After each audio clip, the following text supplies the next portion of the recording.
السلام عليكم، عاملين ايه؟ يا رب تكونوا بألف خير. وحشتوني جدا جدا جدا. قلت بقى بعد الفترة غياب دي مرجع لكمش بإيدي فاضية، رجعت لكم بصينية عظمة. صينية بتتباع في حضرموت وبتتباع في في أماكن كتير ومطاعم كتير بالشيء الفلاني. هنعمل تتبيلة الفراخ المشوية في البيت، وهنعمل الرز البسمتي المبهر بطريقة سهلة جدا.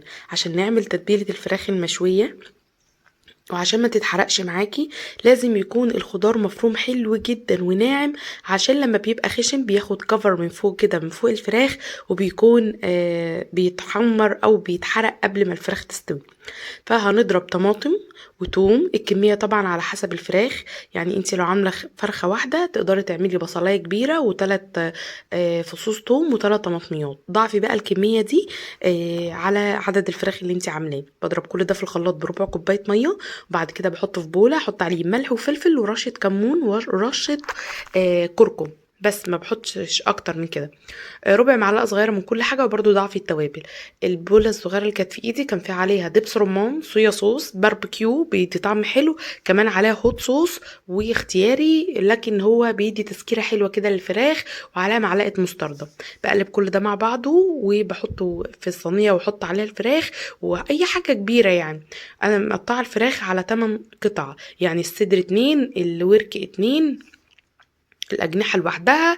فالفرخة لو ما عندك فرخة هتقدري انتي تقطعيها 8 قطع، فهتطلع معاكي عدد كويس قوي لو عندك عزومة. احط التتبيلة عليها وتسيبيها ليلة كاملة، يا ريت بتفرق جدا في طعم الفراخ المشوية.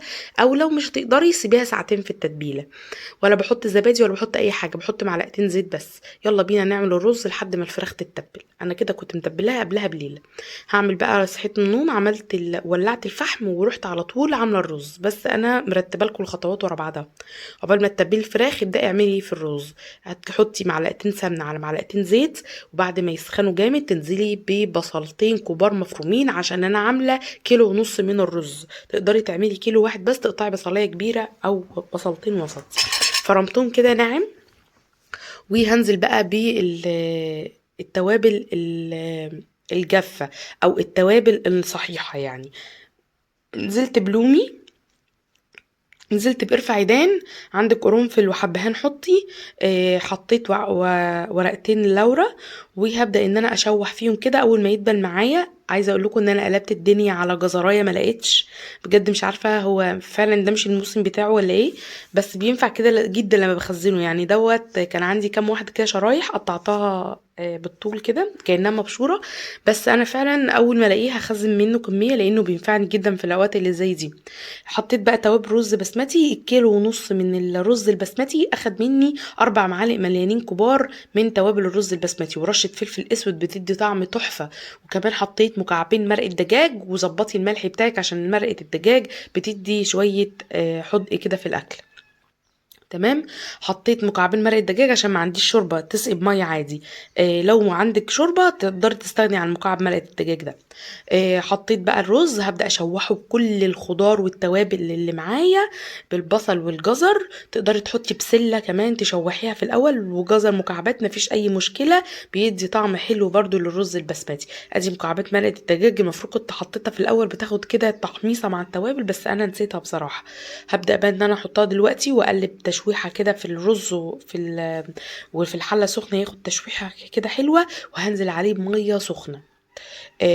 هبدأ ان انا، او شوربة اللي انت عايزاه، هبدأ ان انا اسقيه. وبعد ما اسقيه كده والكوباية الرز البسمتي بتاخد كوبايتين مرقة او كوبايتين مية.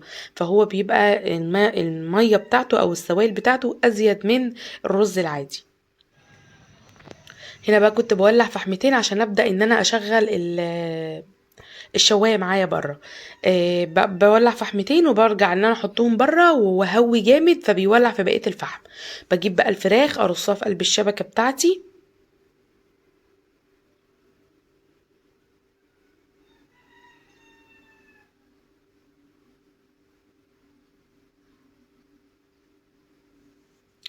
انا هنا كنت نقلتها في شبكه اكبر عشان كان معايا فرختين، فكان بسم الله ما شاء الله العدد كبير يعني.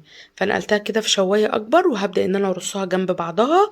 وكمان هضغط عليها بقى فيلها جامد عشان تاخد الخطوط او التشبيحه الحلوه اللي بتبقى على الوش دي.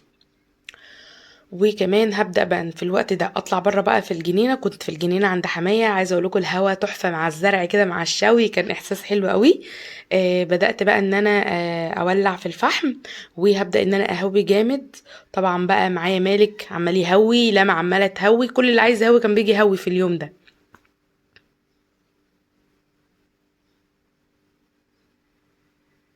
عايزه اقول لكم الشجره الكبيره اللي باينه ورا الفحم دي شجره تين برشومي، ومطلعه فعلا، هبقى اوريها لكم. كمان زارعين روزماري وزارعين نعناع وريحان، حاجات كده حلوه على فكره، باخد منهم احطهم في الاكل كمان. الروزماري باخده انشفه، وببدا ان انا اعبيه في البرطمان زي اللي بشتريه من بره، وبيبقى ريحته حلوه جدا في الاكل. هبدا بقى ان انا اهوي كده باي حاجه بقى انتي تقدري تتحكمي فيها، ورقه، كرتونه، هوايه شو من اللي احنا بنهوي بيها. ملوكة كان بيهوي معايا اهو، والاستاذه لما كمان هتيجي تهوي كمان شويه، فكان العيله كلها كانت بتهوي معانا.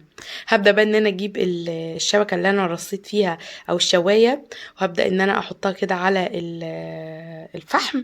وهبدا طول ما انتي بتهوي، طول ما النار هتساعدك على التسويه، بقلب بقى يمين وشمال، وكل شويه اقلب على الوش ده شويه وعلى الوش ده شويه.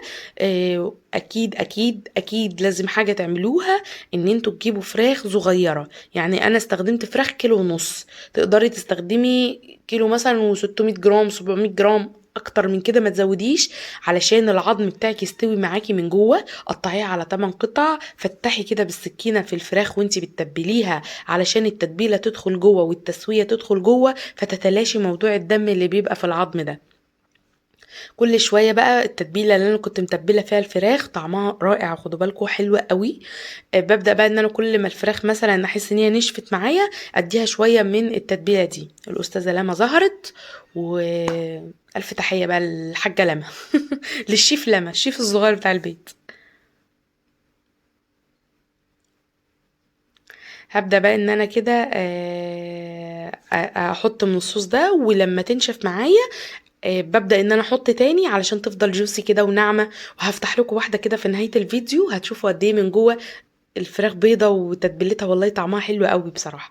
هعمل بقى صينية حلوة كده، صينية صغيرة عندي هلفها بورق فويل زي المطاعم بالظبط. شايفين الرز مفرفر ازاي، حباية من حباية، من اجمل انواع الرز اللي بحبها بصراحه. وبحبه اكتر بالمكسرات كمان بيكون رائع. هبدا بقى ان انا ارص الفراخ كده.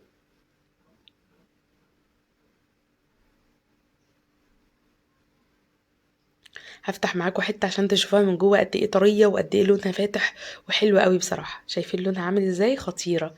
يا رب الفيديو اللي عجبكم ما تنسونيش في اللايك والشير وسبسكرايب للقناه، ولو مشتركتيش اشتركي علشان تشوفي كل فيديوهاتنا الحلوة.